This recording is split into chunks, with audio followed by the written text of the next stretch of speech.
Hi, Mark from Enchantment of Eternity here, and the last episode of Game of Thrones to air, Season 8, Episode 5, The Bells, has had a lot of stir. They're a large, sizable force of the fan base. I might even go as far to say a majority did not care for that episode and was very upset about it. And I've seen a lot of vitriol, name-calling, and lots of false accusations thrown at those who did not care for this episode. Particularly a lot of straw man arguments, but I already made a whole video about the straw man arguments that are thrown at those who didn't care for this episode or for the show or felt that the whole season was unsatisfactory. The most prevalent being, you just wanted... you're just upset because your theories didn't come true. And another one is, you just want Daenerys to be this hero and this queen, and you can't accept the fact that she's gone mad queen.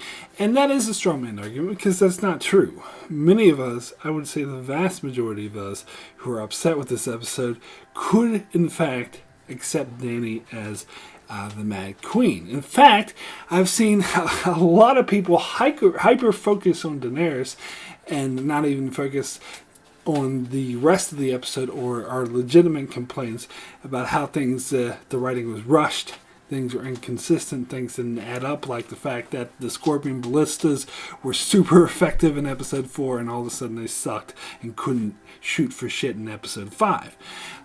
But in particular, I want to talk about Daenerys, because it is a straw man to say that we didn't want Daenerys to become the Mad Queen and we're all upset because she became the Mad Queen. That's not true.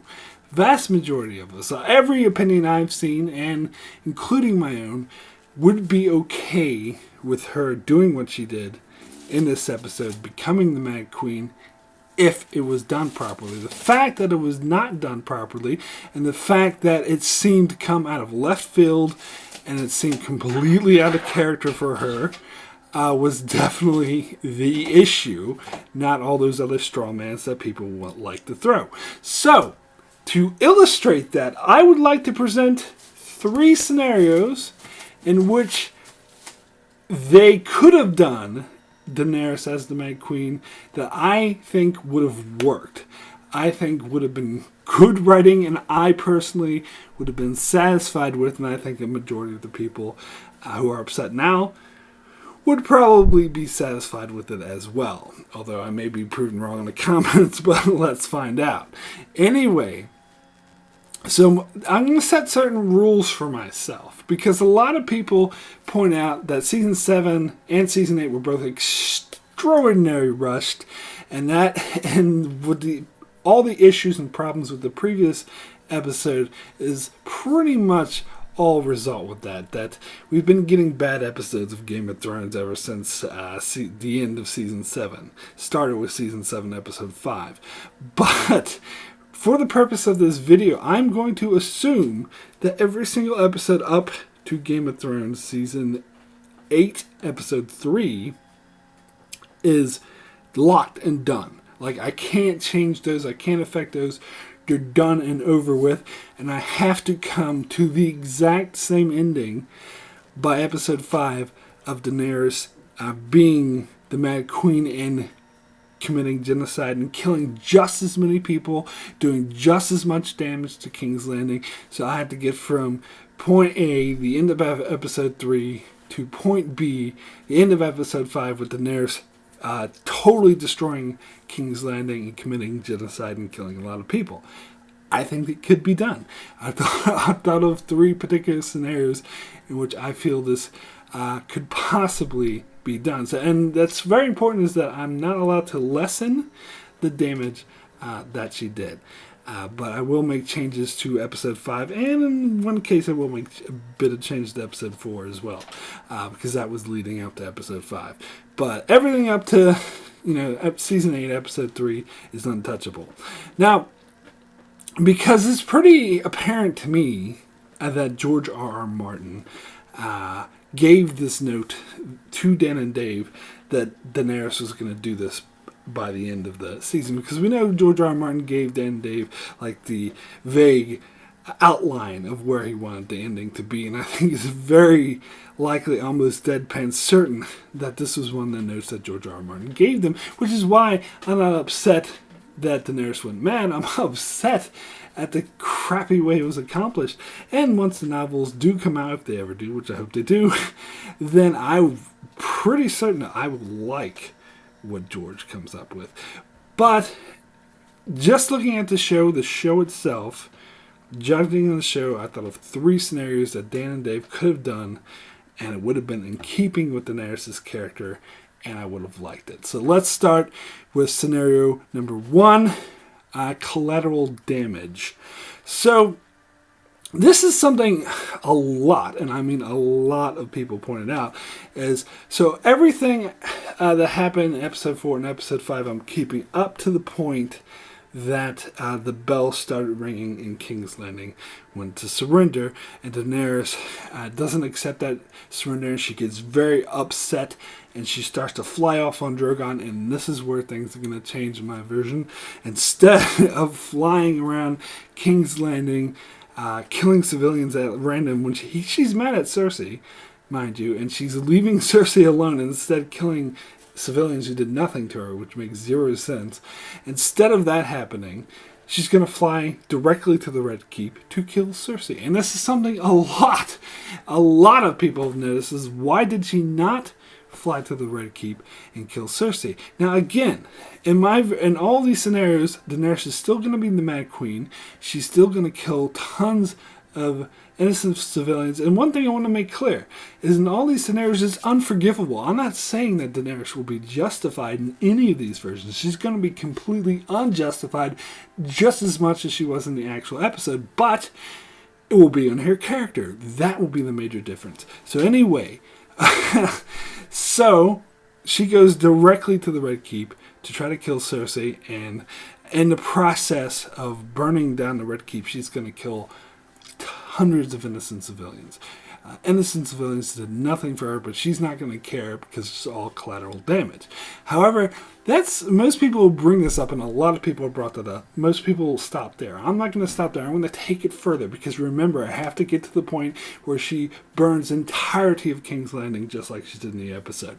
So what's going to happen is Cersei is going to survive this attack on the Red Keep, because the mountain of Qyburn will be fast, and they'll get her out of there before Daenerys starts burning it down. And so after Daenerys has burned down the Red Keep, it's like in shambles, and hundreds of innocent civilians are dead. She's gonna see Cersei on the ground from the distance, running away, and that's gonna piss her the fuck off. So she's gonna swoop down on Drogon and start lighting shit on fire. But again, she's gonna miss Cersei. And she's going to look in the distance, and she'll see Cersei again, that she survived. So again, she'll swoop down, light buildings on fire, women, children, all going to die. It's going to be mayhem. She's going to be killing civilians just like she did in this episode. But she's going to look down after it, and she's still not sure she killed Cersei. She's going to see a woman with blonde hair in the distance. Maybe that's Cersei. So she's going to go over there, start killing hundreds of civilians there. Oh, and then she's going to look over and she's going to see someone wearing like a black outfit like Cersei did. Maybe it's got a crown. Maybe that's Cersei. So she's going to go over there and kill hundreds of civilians over there. Then enough time would have passed where Cersei could be possibly anywhere. So she's going to go around all of King's Landing, lighting civilians on fire, destroying cities, killing lots of innocent people, just like she did in the episode. In fact, enough time passes, she's going to be like, fuck it, I can't find Cersei, I gotta be sure, I'm going to burn this whole fucking city down. Because she is so upset at Cersei for killing her best friend Missandei, for killing her other dragon Riggle. It's going to drag her, the thought of getting revenge and taking that crown that she stole from her is going to drive her insane, and she's going to burn the whole city down trying to get to Cersei. That, in my opinion, makes a lot more sense for her character. And on top of that, just to have throwing a bit of irony in this show, we're actually going to show Cersei is alive, and Daenerys didn't, in fact, not kill her, and Cersei is going to die, but it's not from the ceiling falling on her, because that's Daenerys is doing. She's going to die another way, which Jamie, but I won't get into that in this video. That's sidetracking a little bit. But the point is, Daenerys is not going to kill her, so that's going to be irony. She killed millions of people, or thousands, however it is, hundreds of thousands of people in King's Landing. Innocent women, children. You can have the scenes with Arya running and all the children dying, and she killed all those people to get to Cersei, but she failed. That would be a very powerful ending, and plus that would be a really good descent into madness. It would make total sense because Daenerys has been she has not been, as I've been saying repeatedly, described as someone who just kills innocent people, but she has been portrayed as someone who does nasty, disgusting, dark things. She gets rage, wants revenge to those that have wronged her. And we know that Cersei has wronged her, so she's going to go so crazy with the revenge lust after the death of all of her friends, after the fact that Jon rejected her. She's going to go so crazy with the revenge, the desire to get revenge on the woman who stole her crown, the one who killed her best friend and her dragon, that she's going to kill thousands of people to get to Cersei. And you notice the huge difference between my version and what actually happened in the show is she actually forgot about Cersei. She went around killing innocent civilians who did nothing for her, rather than actually going after the one person who wronged her. That makes no sense for her character. Having her actually, has she's been established to have revenge, bloodlust, that would make sense for the character. So this would make her the evil villain, Mad Queen, and still make sense. It'd actually be a damn good ending because of the irony that she killed millions of people and Cersei survived. I mean, Jaime's going to kill her, but Daenerys didn't kill her, so that would be ironic. Anyway, let me get into scenario number 2, the disdain of the people.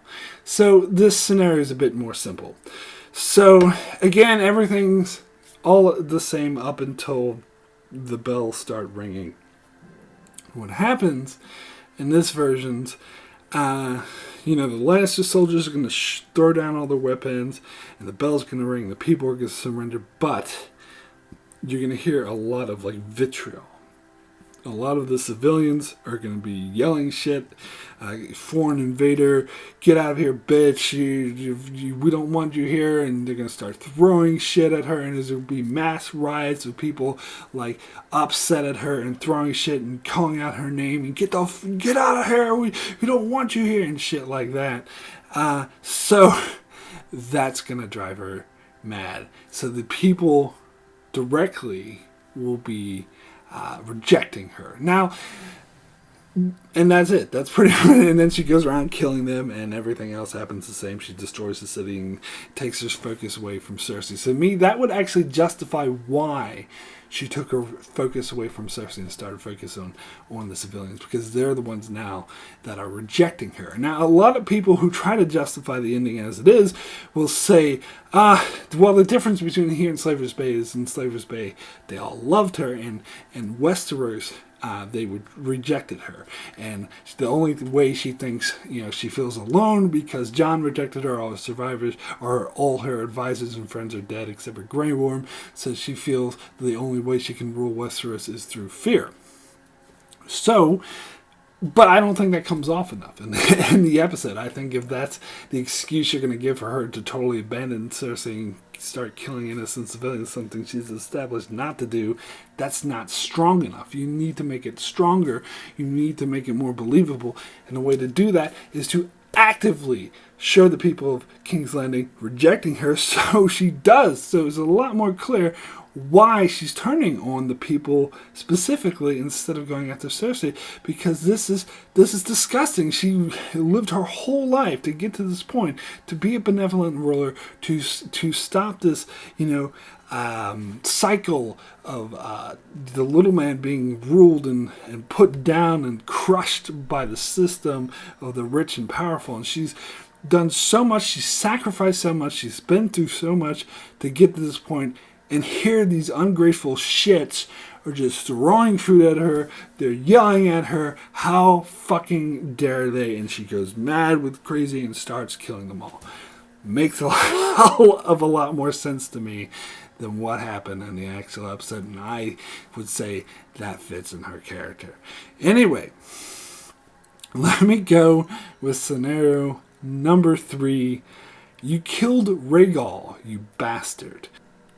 Okay, so this next one I had to give credit to one of the commenters who commented on my channel, user known as A-Dubs, who commented on one of my videos, and this is sort of what I'm basing my theory off, but I sort of took it a bit further. In fact, all of these theories, none of them are mine exclusively. A lot are based off of or influenced by a lot of theories or a lot of different scenarios I've seen other people come up with. Anyway, so for this one, this is where I go back to episode 4 and sort of change a bit of episode 4. So in episode 4, Riggle never dies.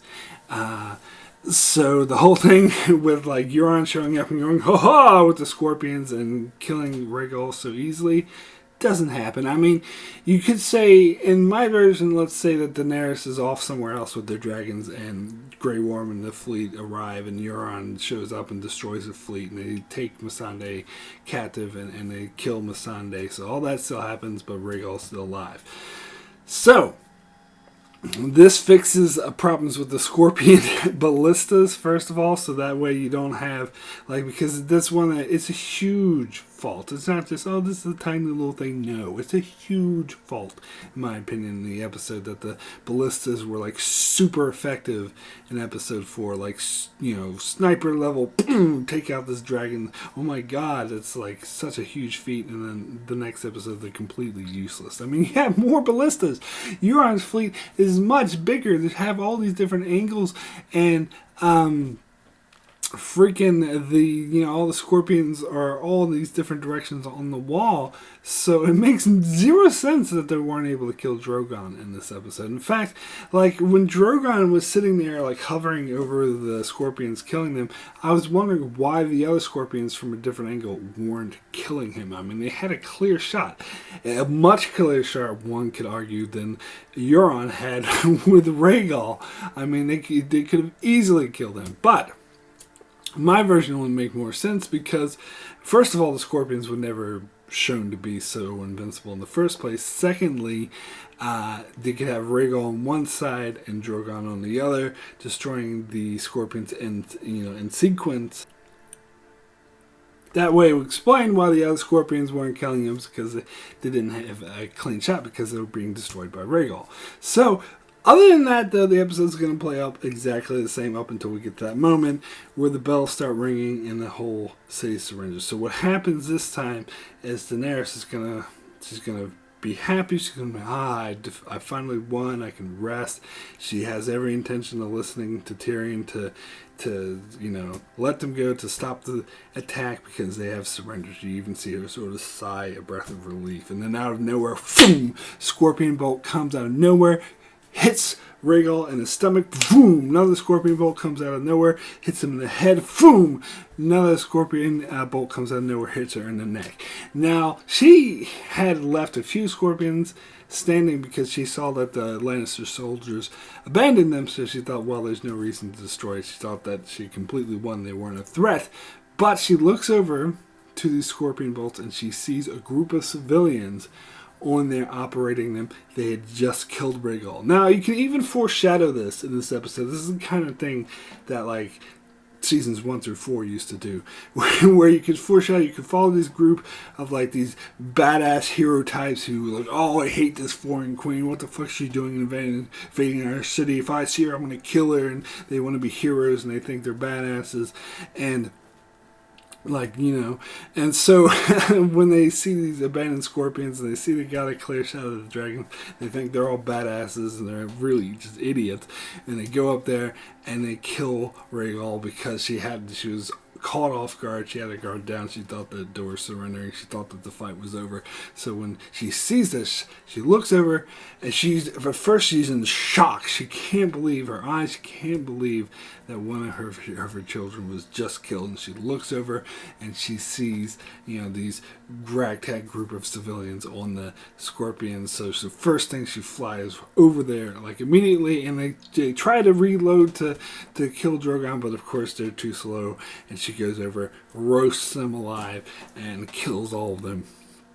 And she looks down, and she sees like other people, the friends of these dudes, running away from the Scorpions, and she realizes they're civilians. The people that killed them were civilians, and you start to see her crack, because she came here to free these people from tyranny. She came here to help these people. And what do they fucking do? They kill her dragon. They kill her baby. Now, and then of course she starts roasting the city, starts going straight for the civilians. It's the civilians that killed her dragon. Then it's the civilians who will suffer. It's mad. It's not being, logical. It's being completely irrational, but it's justified why she's going insane with hatred, and she's not differentiating between a group of idiots and the rest of the innocent women and children, because she's just lost it. She's gone mad. And so she goes around killing all of the civilians, destroying the city, blowing up buildings, whatnot, what have you, just like in the episode. Now, and this explains why she took her focus off of Cersei and focused on the civilians instead. Because Cersei, yes, she took her throne, yes, she killed Missandei, Missandei's close to her, but that's her child. That's her baby. So what the civilians did was arguably worse than what Cersei did. And especially since it happened in the heat of battle. After, they surrendered, they deceived her. They deceived her in her mind, of course. They didn't actually do this, but in her twisted, rage-filled mind, they deceived her, and they just faked that they were going to surrender, but really they just used this as an excuse to kill her dragon. I mean, that's not actually the case, but her insane-ridden, rage-filled mind, that's how she's going to justify it, and she's just going to go, whoa, killing all the civilians, and again explains why she doesn't really go after Cersei. I mean, she could attack the Red Keep just like she did in the episode, but it's still not going to be a direct strife to Cersei like in my first scenario, because the civilians that killed her baby, so it's the civilians that must suffer. And you can see that when she looks down after she kills those idiots on the Scorpions, she looks down at Riggle's dead body and just starts to fucking lose it.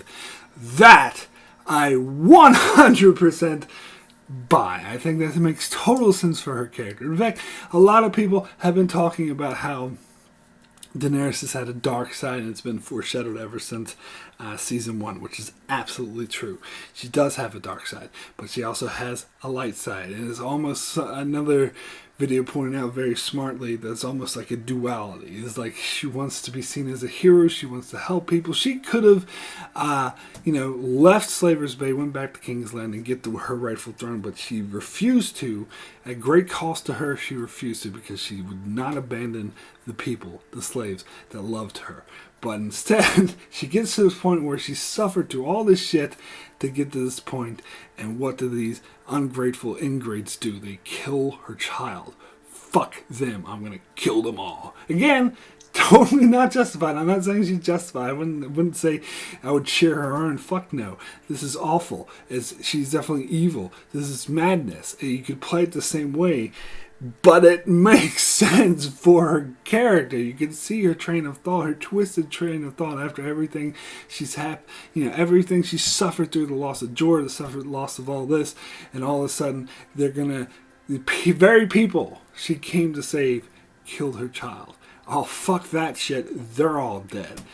So that way you have the dark side. As I said, there's a duality. You have the dark side winning over the light side in a way that makes complete and total sense. This is why she abandons her love of the people, because in the past, the only people she's really killed is people who have wronged her or people who hurt other civilians. In this case, it is the civilians that have wronged her. And so you have that, again, that strong sense of irony to it, and that would make total sense of her character. I would totally buy this. In fact, I would think this was a very good way to have Daenerys become the villain. Anyway, that is it for my 3 scenarios. You know, and I'm not the only one. I've seen a lot of other videos with a lot of different scenarios, and even these, as I said, were based off of a lot of other stuff I've seen. And so there's tons of people who can come up with tons of different scenarios where it would have worked for her character. And some of these scenarios even work within the format that Dan and Dave set out for Season 7 and Season 8. I mean, these 3 scenarios that I presented here, you only have to tweak like 1 or 2 things to get it to work, to get it to make sense. So for me, that comes off as incredibly lazy writing, that they weren't able just to do a few minor tweaks, a few minor things, and they could have saved this episode. They could have made it make sense. They could have made me be like, wow, this is so great that Dany's going mad. I totally buy that she's a villain now. I totally buy that she committed genocide. But as it is, there's no explanation. I totally didn't buy it. It was totally out of character. It was totally and it could have been fixed so easily. Anyway, that is it for this quick video. I just wanted to get it out there real quick before the finale airs, because then I'll start gonna have to complain about the finale and the whole bag of worms that's gonna happen there. But boy, I can't wait for that. Anyway, thank you guys so much for watching, and I'll see you guys next time.